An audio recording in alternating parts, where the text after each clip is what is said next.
Tuhan bersamamu. Inilah Injil suci menurut Lukas. Pada suatu ketika Yesus berdiri di pantai Danau Genesaret.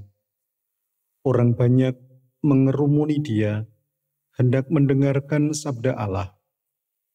Yesus melihat dua buah perahu di tepi pantai. Nelayan-nelayannya telah turun dan sedang membasuh jalannya.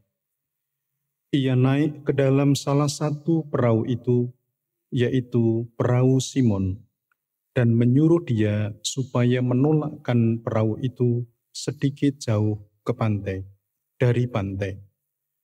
Lalu Yesus duduk dan mengajar orang banyak dari atas perahu. Selesai berbicara, ia berkata kepada Simon, "Bertolaklah ke tempat yang dalam dan tebarkanlah jalamu untuk menangkap ikan." Simon menjawab, "Guru, telah sepanjang malam kami bekerja keras dan kami tidak menangkap apa-apa. Tetapi atas perintahmu, aku akan menebarkan jala juga." Dan setelah mereka melakukannya, mereka menangkap ikan dalam jumlah besar, sehingga jala mereka mulai koyak. Lalu mereka memberi isyarat kepada teman-temannya di perahu yang lain, supaya mereka datang membantu. Maka mereka itu datang, lalu mengisi kedua perahu itu dengan ikan hingga hampir tenggelam. Melihat hal itu, Simon tersungkur di depan Yesus dan berkata, "Tuhan, tinggalkanlah aku, karena aku ini orang berdosa." Sebab Simon dan teman-temannya takjub karena banyaknya ikan yang mereka tangkap. Demikian juga Yakobus dan Yohanes, anak-anak Zebedeus, yang menjadi teman Simon. Yesus lalu berkata kepada Simon, "Jangan takut, mulai sekarang engkau akan menjala manusia." Dan sesudah menghela perahu-perahunya ke darat, mereka lalu meninggalkan segala sesuatu dan mengikuti Yesus. Demikianlah sabda Tuhan. Terpujilah Kristus.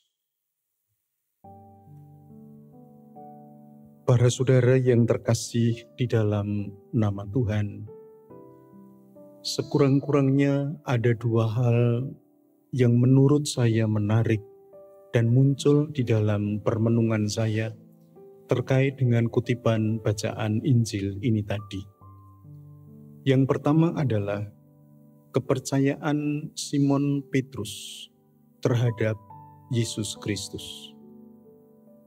Simon adalah seorang nelayan, dan sebagai seorang nelayan tentu dia amat sangat mengerti tentang tanda-tanda alam di lautan.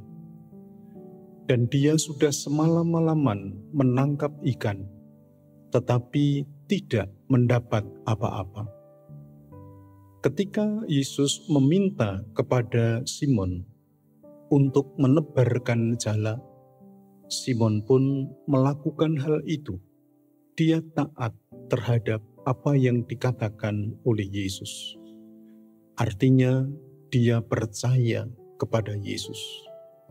Di balik kepercayaannya ada suatu keyakinan bahwa tentu akan mendapatkan sesuatu, dan dia pun akhirnya menjadi kagum dan takjub terhadap hasil tangkapan ikan yang diperolehnya. Kepercayaan berbuahkan keselamatan.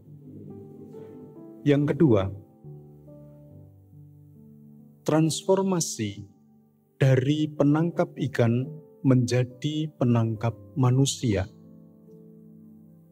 Para saudara yang terkasih, Simon Petrus, orang yang sederhana, yang menangkap ikan, kemudian berkat mukjizat dan perjumpaannya dengan Yesus, dia kemudian dipilih oleh Yesus dan diutus untuk menangkap manusia dengan jala, menjadi penjala manusia. Sesuatu yang menarik bagi saya adalah bahwa alat bantu yang digunakan oleh Simon Petrus adalah jala. Jala itu bahasa Indonesia, bahasa Inggrisnya net. Kemudian ada istilah networking, artinya adalah jaringan. Orang-orang tua Jawa zaman dulu, kalau mengikat rambutnya itu kemudian ditutup dengan harnet, supaya tidak lari kemana-mana.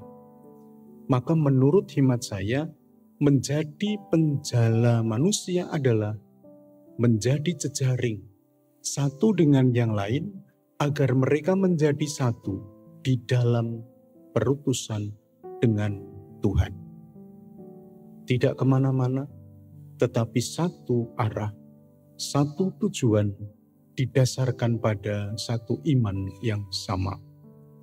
Maka kita pun rupanya juga diutus untuk menciptakan jaringan itu kemana-mana, agar semakin banyak orang dapat terjerat oleh jaringan yang kita bangun, sehingga mereka pun boleh mengalami hidup di dalam sukacita abadi bersama dengan kita lewat karya dan kehadiran kita.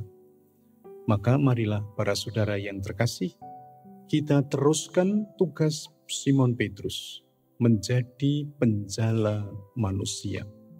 Artinya semoga hidup kita pun mampu menjadi teladan dan panutan bagi orang-orang sehingga mereka dapat melihat akan kasih yang kita tebarkan kepada mereka. Kemuliaan kepada Bapa dan Putra dan Roh Kudus.